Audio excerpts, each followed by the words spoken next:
Hi guys, welcome to another video. आज आप जानेंगे कि क्यों माता राधा जी ने भगवान श्री कृष्ण के मित्र सुदामा को श्राप दिया और क्यों देवों के देव महादेव ने सुदामा का वध किया।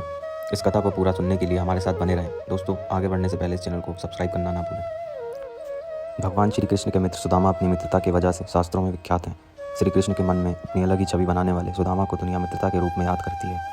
लेकिन सुदामा का एक ऐसा रूप भी था जिसकी वजह से भगवान शिव को इनका वध करना पड़ा। इस सत्य पर विश्वास करना मुश्किल तो है, लेकिन अगर हम इतिहास के पन्ने पलटें तो यह सच सामने आता है। परंतु आखिर क्यों भगवान शिव को सुदामा का वध करना पड़ा? आखिर क्यों राधा जी ने सुदामा को श्राप दिया था? तो चलिए बिना देर किए आगे बढ़ते हैं और जानते हैं। स्वर्ग के गोलोक में सुदामा और विराजा निवास करती थी। सुदामा विराजा से प्रेम करता था, लेकिन विराजा श्री कृष्ण से प्रेम करती थी। एक बार जब विराजा और श्री कृष्ण प्रेम में लीन थे तो स्वयं राधा वहाँ प्रकट हो गई और राधा ने विराजा को श्री कृष्ण के साथ देखकर विराजा को गोलोक से पृथ्वी पर निवास करने का श्राप दे दिया।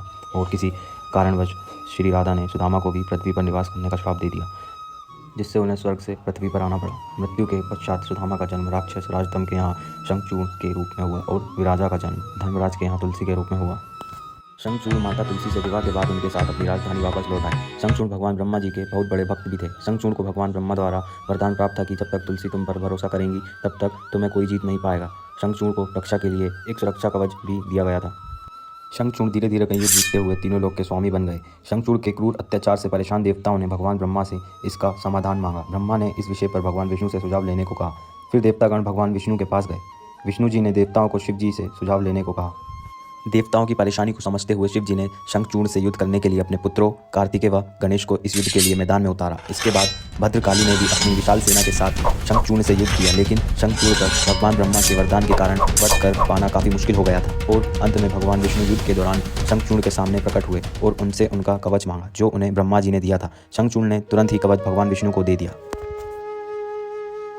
भगवान विष्णु उस कवच को पहनकर मां तुलसी के सामने शंखचूड़ के अवतार में उपस्थित हुए। उनके रूप को देखकर मां तुलसी ने उन्हें अपना पति मानकर उनका आदर सत्कार किया और उनके कारण मां तुलसी का पतिव्रता नष्ट हो गया।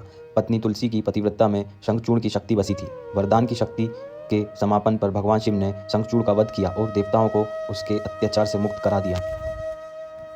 तो आप जान ही गए होंगे कि किस वजह से श्री कृष्ण के मित्र सुदामा को माता राधा ने श्राप दिया और क्यों सुदामा के पुनर्जन्म शंखचूड़ का भगवान शिव ने वध किया। दोस्तों, मुझे उम्मीद है आप सभी को ये कथा पसंद आई होगी और ऐसी रोचक कथाएं जानने के लिए इस चैनल को सब्सक्राइब करना ना भूलें। दोस्तों, जाते जाते वीडियो कैसी लगी ये कमेंट बॉक्स में बताना ना भूलें।